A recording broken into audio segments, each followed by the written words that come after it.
So for some of these different ad types, as mentioned before, some are right on Amazon, some are also on those third-party exchanges. So looking at those top 100 sites, including things like dictionary.com, Betty Crocker, and there's different options to whitelist or blacklist certain websites and or even certain articles at times if there was something you didn't want to be too political and be associated with a lot of presidential articles. There's opportunities for that as well.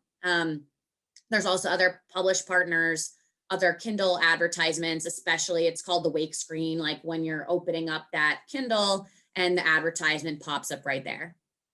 There's different apps, so such as Thursday Night Football, where Amazon creates certain partnerships with brands and they actually own that different commercial space. So very similar to on cable when that channel's having that advertisement space they can sell to different brands.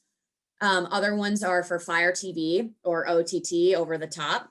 And in Fire TV, it is the largest nonlinear video type of cable online right now, reaching over 65 million users every month.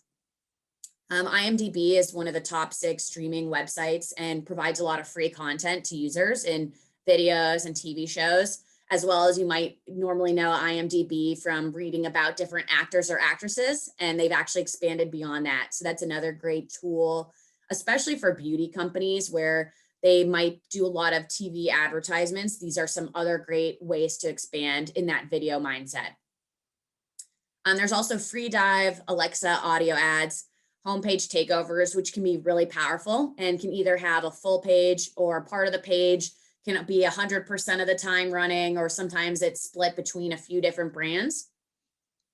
Amazon Live, which is a great opportunity to really explain your product, or you can just get more people talking about it. So it's a type of format similar to if you think of the Oprah show where she might be talking about her favorite products. And that's the same thing in Amazon Live, where around major holidays such as Black Friday, Cyber Monday, such as Prime Day, such as the holidays, that they'll have those video ads running. It could be an hour long, and you can look at that hourly data and see a bump based on people who have been watching it that day.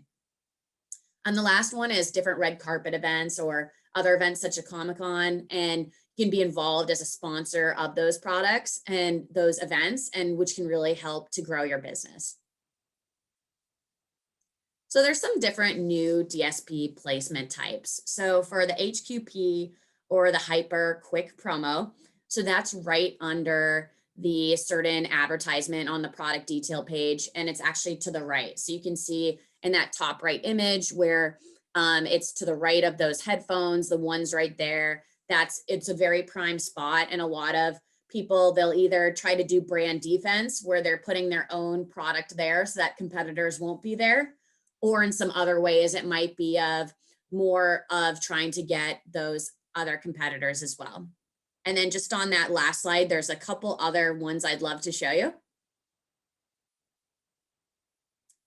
So looking back on a couple slides ago, so a couple of those other ads are for pinpoint ones as well. So those pinpoint ads are actually underneath that buy box. And then there's also then there's also some responsive e-commerce ads, which are up to 20 ASINs per creative. And this is allowing it so that it really prevents out of stock. So you can have a lot of those ASINs at a time. And this has been especially helpful with brands I worked on earlier this year in March during COVID, where there was just so much uncertainty. So at least they could have those other ASINs that would become out of stock, they would automatically get paused, they'd get removed from that certain e-commerce ad, and then just those other products were run. So it prevented that wasted ad spend and also prevented them to stop running.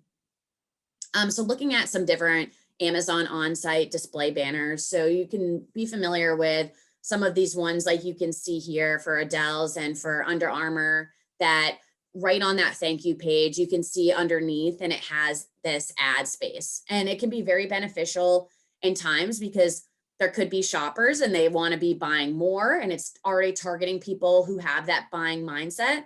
So similar in a store where you're having a certain display after purchase, or especially when you're leaving that store, And the cons is that because it's coming after purchase, those people who are buying might have been in a rush and they don't have time and might forget to buy those products. So there can be pros and cons of these different ad types.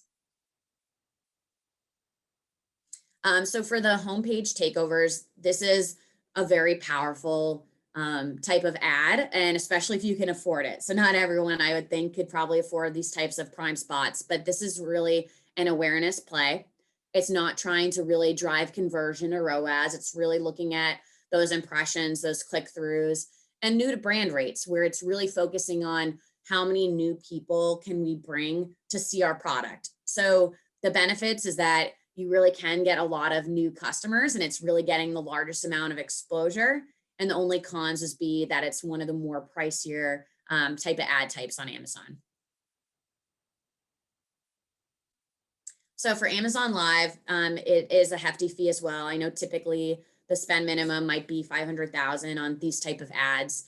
And for brands, they can create different video segments to really pique the interest and increase sales during major holidays, including the ones we mentioned. So you can see on the right here that there might be somebody, they're describing those products, what it looks like, what it feels like, what are the different effects, the features and capabilities. And then that product is featured underneath as well as inside that video advertisement.